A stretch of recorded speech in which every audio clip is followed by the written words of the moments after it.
News पर मैं हूं आपके साथ नीतू गुप्ता। खबरों की शुरुआत करेंगे। आज की दिन भर की कौन कौन सी बड़ी खबरें रही हैं जो दिन भर सुर्खियों में रही वो भी आपको बताएंगे, और इसके साथ ही साथ किस तरह से अमेरिका ने एयर स्ट्राइक की वेनेजुएला पर और उसके बाद हालात कैसे बने हुए हैं इसकी भी जानकारी अपडेट के साथ आपको बताएंगे। क्योंकि अमेरिका ने जिस तरह से मिलिट्री बेस पर बमबारी की, एयर स्ट्राइक की, और अब एक और अमेरिका के राष्ट्रपति डोनाल्ड ट्रंप शांति का दावा करते हैं, खुद को शांति दूत बताते हैं, खुद को नोबेल पीस प्राइज देने की बात करते हैं। वही डोनाल्ड ट्रंप ने नया साल शुरू होते ही एक ऐसा हमला किया जिसने पूरी दुनिया का ध्यान अपनी ओर खींच लिया है। अमेरिका सेना ने यह हमला वेनेजुएला पर किया। दोनों के बीच सालों से विवाद चल रहा है और ट्रंप के शासनकाल में यह तनातनी ज्यादा बढ़ गई है। धमकी देते देते ट्रंप ने अब सीधे वेनेजुएला की राजधानी काराकस पर हमला बोल दिया। अमेरिका ने अपने विमानों के लिए वेनेजुएला का पूरा हवाई क्षेत्र बंद कर दिया। इस मामले में अमेरिका ने दावा किया कि वेनेजुएला के राष्ट्रपति मादुरो और उनकी पत्नी को गिरफ्तार किया गया, उनके खिलाफ आपराधिक मुकदमा चलाया जाएगा। तो वेनेजुएला में विस्फोट, ये तस्वीर आप देख रहे हैं। और अब खबर ये मिल रही है कि अमेरिका के राष्ट्रपति डोनाल्ड ट्रंप ने कहा कि जिस तरह से मादुरो को अमेरिकी सेना ने अपने कब्जे में लिया, गिरफ्तार किया, ठीक ये लाइव शो वो देख रहे थे और एक टीवी शो की तरह ये सब कुछ चल रहा था। अमेरिका के राष्ट्रपति डोनाल्ड ट्रंप ने मादुरो के गिरफ्तार होने पर खुद सोशल मीडिया पर उन्होंने इस बात को लिखा और अब वेनेजुएला में हलचल बहुत ज्यादा तेज हो गई है। वेनेजुएला में अब आगे 24 से 48 घंटे में क्या होगा ये बहुत अहम है। लेकिन क्या कुछ हुआ पूरे दिन भर, क्या जानकारियां मिली, वेनेजुएला में हालात कैसे बने हुए हैं, मादुरो को किस तरह से गिरफ्तार किया गया अमेरिकी सेना की तरफ से, और आखिर इसके पीछे की वजह क्या है, क्यों वेनेजुएला पर अमेरिका के राष्ट्रपति डोनाल्ड ट्रंप की नजर है और क्यों एयर स्ट्राइक कराई गई, चलिए आपको बताते हैं कुछ बड़ी बातें। बड़ी बातों में सबसे पहले इस वक्त देखिए कि वेनेजुएला अहम क्यों है। वेनेजुएला दुनिया का सबसे बड़ा तेल भंडार वाला देश है और दूसरी बात ये, कई देश इससे तेल खरीदता है। वेनेजुएला के पास 300 अरब बैरल से ज्यादा तेल भंडार है। लेकिन हम इस बात को भी नकार नहीं सकते कि अमेरिका के पास तेल भंडार नहीं है। वेनेजुएला रूस, चीन, ईरान, क्यूबा के साथ गठबंधन उसका है और अमेरिका के राष्ट्रपति इसे पसंद नहीं करते। अमेरिका के राष्ट्रपति डोनाल्ड ट्रंप को यह बात चुभती है। वेनेजुएला के गठबंधन को अमेरिका खतरा मानता है। उसको लगता है कि अगर इनके साथ ये गठबंधन इसी तरह से चलता रहेगा तो अमेरिका के लिए खतरा हो सकता है। वेनेजुएला से बड़े पैमाने पर अमेरिका में ड्रग्स की तस्करी हुई जिसकी वजह से खफा डोनाल्ड ट्रंप नजर आए। अमेरिका ने इसीलिए हमला किया। दूसरी वजह यह है कि जो तेल भंडारण, चीन के साथ सपोर्ट जो मिला था अभी तक, उसको लेकर भी नाराजगी। अमेरिका ने कई बार ड्रग्स बोट्स को निशाना बनाया है। यहां दो बड़ी वजह निकलकर सामने आ रही है, तेल और ड्रग्स। दोनों देशों के बीच दशकों से तेल विवाद चल रहा था और ये विवाद इतना बढ़ गया कि अब अमेरिकी राष्ट्रपति डोनाल्ड ट्रंप ने आधी रात को वेनेजुएला पर एयर स्ट्राइक करा दी और टारगेट पर न सिर्फ वेनेजुएला, उसके आसपास के इलाके भी थे। वेनेजुएला ने चीन को तेल बेचे जिसके बाद विवाद और ज्यादा बढ़ गया। ये एक बहुत महत्वपूर्ण बात है। चीन को तेल बेचने की वजह से और ज्यादा ये तनातनी बढ़ी। चीन, रूस और ईरान को डिस्काउंट पर तेल की सप्लाई वेनेजुएला से होती है। इसी वजह से नाराज अमेरिकी राष्ट्रपति। वेनेजुएला पर अमेरिका का हमला, रूसी विदेश मंत्रालय ने एक बयान जारी किया। बयान जारी करते हुए बताया कि अमेरिका की तरफ से एयर स्ट्राइक की गई है, मिलिट्री बेस को निशाना बनाया गया और बमबारी वहां पर हुई है। साथ ही साथ रूस ने अमेरिकी सैन्य कार्रवाई की निंदा की।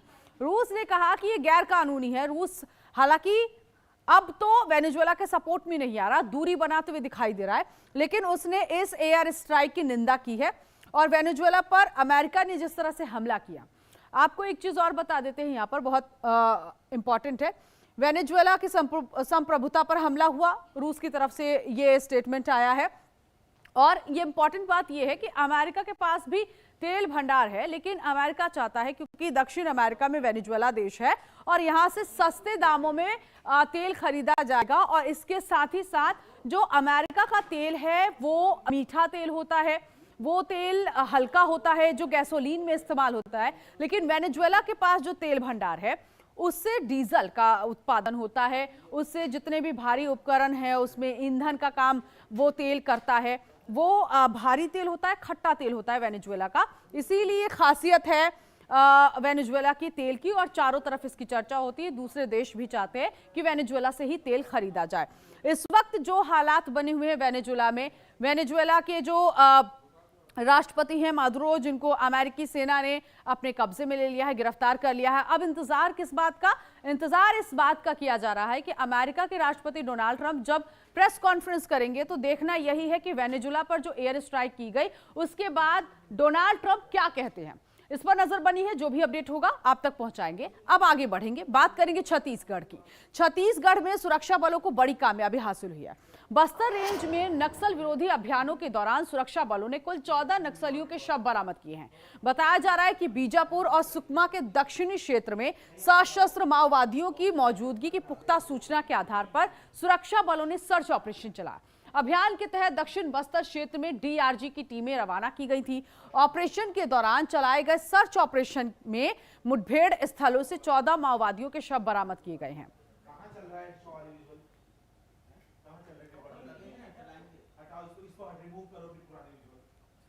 क्षेत्र में मुठभेड़ प्रारंभ हुआ। एक तो जिला बीजापुर की थाना बांसवाड़ा क्षेत्र अंतर्गत माओवादी सुरक्षा बल के बीच में मुठभेड़ हुई, और दूसरा जिला सुकमा की थाना किस्टान क्षेत्र में माओवादी सुरक्षा बल के बीच में मुठभेड़ हुई। मुठभेड़ के उपरांत जिला बीजापुर की मुठभेड़ स्थल से 2 माओवादियों की डेड बॉडी बरामद हुई, और दूसरा जिला सुकमा की मुठभेड़ स्थल से 12 माओवादियों की डेड बॉडी बरामद हुई है।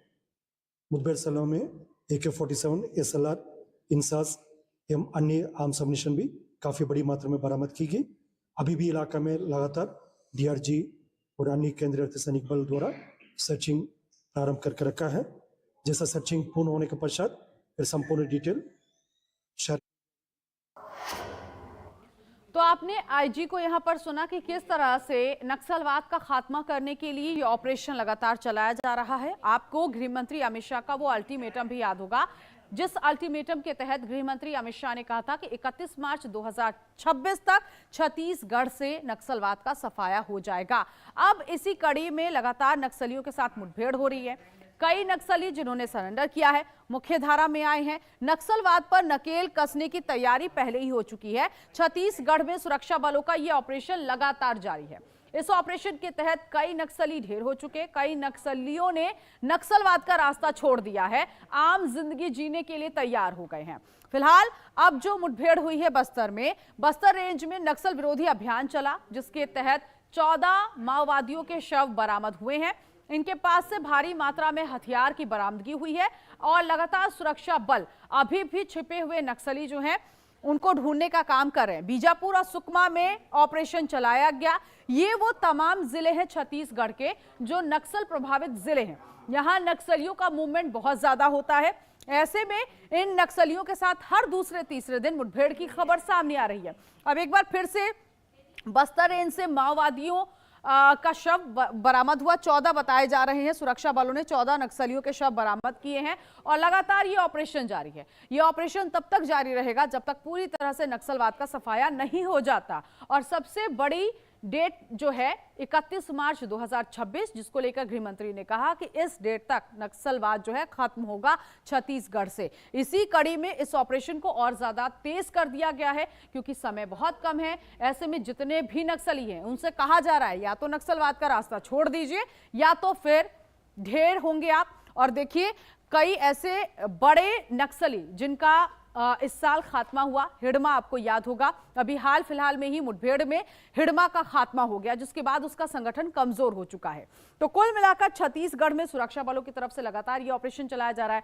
अब ऐसे में जो ये 14 शव बरामद हुए हैं, इनके पास से भारी मात्रा में हथियार की बरामदगी हुई है। अब सुरक्षा बल आगे की जांच भी करेगी। जिस तरह के हथियार बरामद हुए हैं, ये सबसे ज्यादा नक्सल प्रभावित इलाकों में एक्टिव थे, जिसमें बीजापुर, सुकमा, बस्तर, ये वो इलाके हैं जहां पर नक्सली आज भी अभी भी बहुत एक्टिव है। उनका मूवमेंट रहता है, जंगलों में छिपे रहते हैं। इसीलिए यहां पर सुरक्षा बल लगातार गश्त दे रहे हैं। ऑपरेशन को अब और ज्यादा तेज कर दिया है, क्योंकि वक्त बहुत कम बचा हुआ है। तो छत्तीसगढ़ में अब एक बार फिर से यहां पर जो नक्सली हैं, 14 नक्सली जिनके शव बरामद हुए, इनके पास से हथियार भी जब्त किए गए हैं।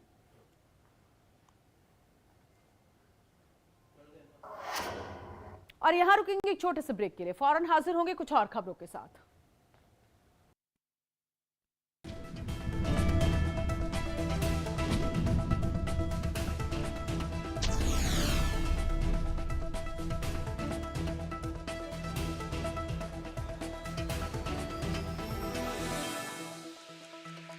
गोल्डी हिंग का तड़का लगे तो सभी दबा के खाते हैं। गोल्डी हिंग, कण कण में जान। क्या आप जिम जाते हैं, कसरत करते हैं, फिर भी आपकी सेहत नहीं बनती? काजू बादाम किशमिश मेवे प्रोटीन के डिब्बे खाते हैं फिर भी कुछ असर नहीं होता? तो इसका मतलब है आपका पाचन तंत्र खराब है। और जब तक के पाचन तंत्र दुरुस्त नहीं होगा, आप जितना मर्जी अच्छे से अच्छा खा लो, आपकी सेहत नहीं बन सकती। इसलिए हमारी संस्था सन्यासी आयुर्वेदा ने एक ऐसी दवा का निर्माण किया है जो कि आपके लिवर, आपके पाचन तंत्र को दुरुस्त करने का काम करती है, ताकि आप जो भी खाएं उसका पूरे का पूरा निचोड़ आपके शरीर को लगे, आपकी भूख बढ़े, खाया पिया सही से लगे, नया खून बने, हड्डियों में जान आए, वजन बढ़े और आप मोटे तगड़े खूबसूरत पर्सनैलिटी के मालिक बन जाएं। सिर्फ 655 रुपए की पूरे 1 महीने की दवा होती है और आप इसे घर बैठे 011-45454545 पर फोन करके दवा मंगवा सकते हैं।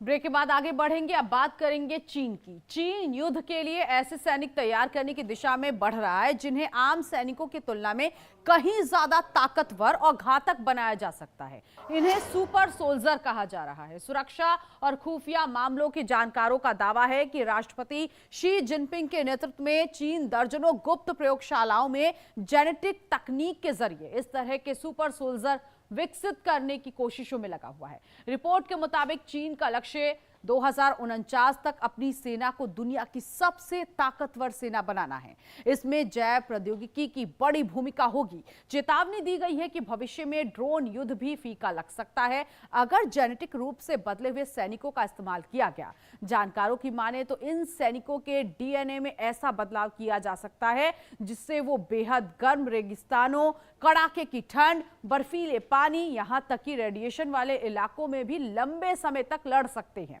दावा यह भी किया जा रहा है कि कुछ सैनिकों को अत्यधिक गर्मी सहने लायक बनाया जा सकता है ताकि वो रेगिस्तानी इलाकों में लंबी जंग लड़ सके। वहीं कुछ को ठंडे और पानी से भरे इलाकों के लिए तैयार किया जा सकता है। इतना ही नहीं, यह भी आशंका जाहिर की जा रही है कि चीन ऐसे सैनिक तैयार कर सकता है जो परमाणु हमलों के बाद रेडिएशन का असर भी झेल सके। तो चीन अब अपने सैनिकों का डीएनए बदल रहा है। सुपर सोल्जर तैयार करने की दिशा में चीन काम कर रहा है, क्योंकि चीन जो सपना देख रहा है 2049 तक ग्रेट चीन बनाने का, इस सपने को पूरा करने के लिए वो किसी भी हद तक जा सकता है। अब ऐसे में जो सिपाही तैयार करने की कोशिश कर रहा है चीन, कैसे उनको हाईटेक बना रहा है, आइए आपको बताते हैं। सुपर सोल्जर कैसे बनाए जा सकते हैं? सुपर सोल्जर बनाने के लिए 3 रास्ते हो सकते हैं। कौन कौन से वो रास्ते होंगे जिन रास्तों पर चीन चलेगा? पहला, दिमाग और मशीन को जोड़ने वाली तकनीक, यानी कि ये एक ऐसी टेक्नोलॉजी होगी जो माइंड और मशीन को कनेक्ट कर सके। ये पहली टेक्निक पर चीन काम करेगा, तभी ये सुपर सोल्जर तैयार करेगा। इसमें ब्रेन चिप्स या इंटरफेस का इस्तेमाल हो और इसीलिए ये सैनिक जो हैं किसी भी स्थिति में जंग लड़ने के लिए तैयार होंगे। दूसरा ऑप्शन क्या है? ऐसे ड्रग्स जो सैनिकों की क्षमता को बढ़ा दे। अब देखिए, मेडिकल का रास्ता भी चीन अपना सकता है, यह भी एक ऑप्शन है उसके पास। इस दूसरे रास्ते पर भी वो चलेगा जिसमें ड्रग्स के जरिए सैनिकों की क्षमता बढ़ाएगा, सैनिकों की ताकत बढ़ाएगा और इस पर चीन काम भी करेगा क्योंकि उसको 2049 तक ग्रेट चीन बनाना है, जिसके लिए वो इस हद को भी पार कर सकता है। लेकिन अब देखना यही है कि क्या उसका सपना पूरा होगा। तीसरा और आखिरी विकल्प क्या है? सबसे खतरनाक, कि सीधे जेनेटिक बदलाव करके इंसान को ज्यादा मजबूत कर सके। ऐसा इंसान, ऐसा सैनिक तैयार करना जो ठंड झेल सके, जो गर्मी झेल सके, जो परमाणु हमले झेल सके, उस तरह का सैनिक तैयार करने के लिए चीन अपने सोल्जर को सुपर सोल्जर बना सकता है। तो ये वो 3 विकल्प हैं, इन तीनों विकल्प का रास्ता ले सकता है। और इसके साथ ही साथ जो चीन है अब आगे यही देख रहा है कि वो कैसे अपने सैनिकों को तैयार करेगा किसी भी जंग में उतरने के लिए, किसी से भी जंग लड़ने के लिए। बहरहाल अब आगे बढ़ेंगे, बात भारत सरकार की करेंगे, क्योंकि भारत सरकार ने एलन मस्क की कंपनी एक्स पर बड़ी कार्रवाई करते हुए नोटिस जारी कर दिया है। इलेक्ट्रॉनिक्स और सूचना प्रौद्योगिकी मंत्रालय, जिसने एक्स के एआई टूल ग्रोक के दुरुपयोग पर गंभीर चिंता जताई है। सरकार का कहना है कि ग्रोक के जरिए गलत, आपत्तिजनक और गैर कानूनी कंटेंट तैयार कर सोशल मीडिया पर फैलाया जा रहा है, जो खास तौर पर महिलाओं और बच्चों को निशाना बना रहा है। आईटी मंत्रालय ने एक्स को निर्देश दे दिया है कि वो तुरंत गैर कानूनी कंटेंट हटा दे, दोषी यूजर्स पर कार्रवाई करे और 72 घंटे के अंदर एक्शन टेकन रिपोर्ट भी सौंपे। ऐसा न करने पर कानून के तहत सख्त कार्रवाई की चेतावनी भी दी गई है।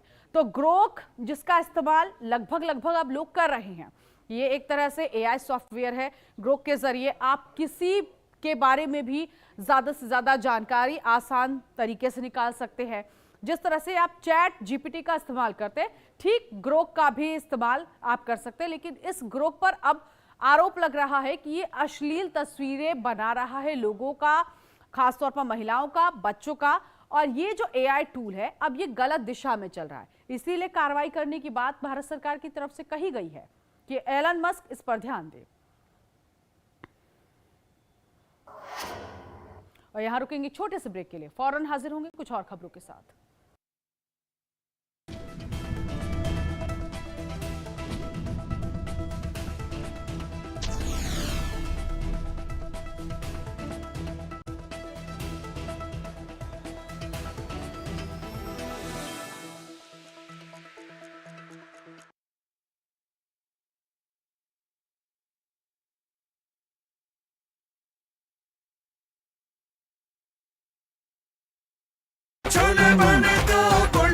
गोल्डी छोले मसाले, जहाँ जाए रिश्ते बनाए। गोल्डी लाए हैं फ्रेश लॉक टेक्नोलॉजी, जो रखे मसालों को हर समय फ्रेश। जॉइंट पेन के लिए डॉक्टर ऑर्थो ऑयल के अमेजिंग रिजल्ट सबको पता है, पर क्या आपको पता है कि पुराने और ज्यादा बिगड़े दर्द के लिए डॉक्टर ऑर्थो ऑयल के साथ साथ डॉक्टर ऑर्थो कैप्सूल्स को भी रेगुलर यूज करना चाहिए। ये कोई टेम्पररी पेन किलर नहीं, आयुर्वेदिक औषधि है।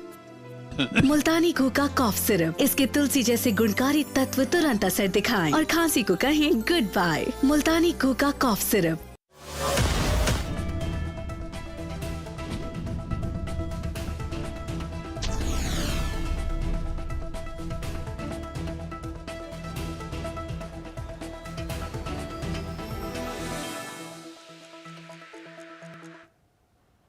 ब्रेक के बाद आगे बढ़ेंगे, बात करेंगे दिल्ली की। दिल्ली में अभी कल ही एक खबर सामने आई थी कि दिल्ली सरकार की तरफ से ग्रैब 3 हटा दिया गया क्योंकि प्रदूषण कम हो रहा है।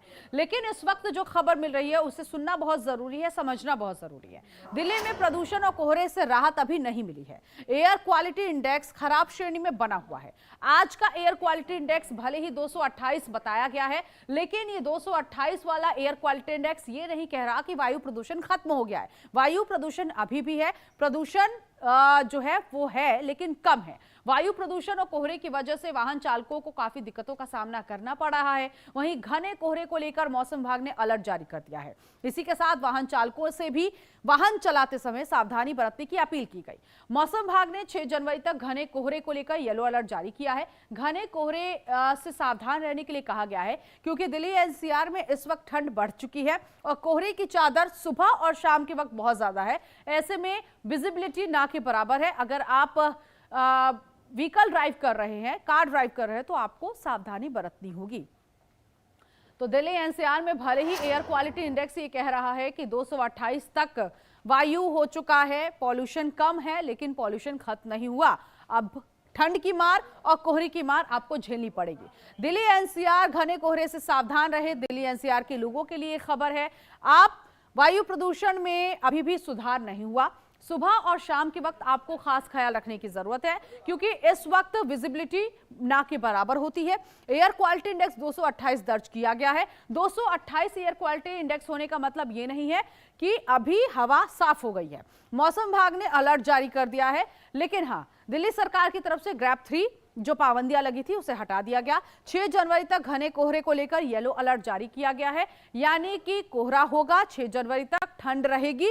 आनंद विहार में एयर क्वालिटी इंडेक्स 282 दर्ज किया गया है। ये वो अलग अलग इलाके और ये वो तमाम इलाके जो बहुत ज्यादा भीड़ भाड़ वाले इलाके होते हैं। अशोक विहार की बात करें तो 242 एयर क्वालिटी इंडेक्स इस वक्त दिखा रहा है, लेकिन ये एयर क्वालिटी इंडेक्स बुराड़ी का देख लीजिए 203 है।